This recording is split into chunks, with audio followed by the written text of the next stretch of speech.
જો તમે ફૂલ સ્પીડથી ચાલતી ટ્રેનમાં જમ્પ કરો છો તો શું તમારી લેન્ડિંગ પોઝિશન બદલાશે? ખરેખર ના. ટ્રેનમાં બેસેલા પેસેન્જરની નજરથી જુઓ તો ના તમે આગળ જશો ના તો પાછળ, કારણ કે તમારી બોડી અને ટ્રેન એક જ સ્પીડથી મૂવ કરી રહી હોય છે. એટલા માટે તમે ત્યાં જ લેન્ડિંગ કરશો જ્યાંથી તમે જમ્પ કર્યો હતો. પણ જો તમે ટ્રેનના ઉપરથી જમ્પ કરો છો તો શું ત્યારે પણ તમે એ જ જગ્યા ઉપર લેન્ડ કરશો? ના, ખરેખર નહીં. ટ્રેનના અંદરનું સ્ટ્રક્ચર પ્રોટેક્ટિવ શિલ્ડની જેમ કામ કરે છે, જેથી બહારના એન્વાયરમેન્ટ ઇફેક્ટને રોકે છે.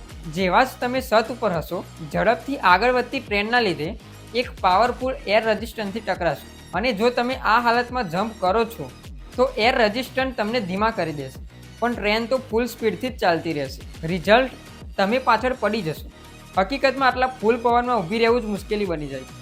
લડવાનું તો બહુ દૂરની વાત છે. તો જ્યારે તમે જબરજસ્ત એક્શન સીન જે મૂવીમાં જોવો છો, જેમાં ચાલતી ટ્રેનમાં લડાઈ કરી રહ્યા હોય છે, એ બસ ખાલી ફિલ્મ ઇફેક્ટ છે, હકીકત નહીં. જો કંઈક નવું જાણવા મળ્યું હોય તો ફોલો કરી દેજો.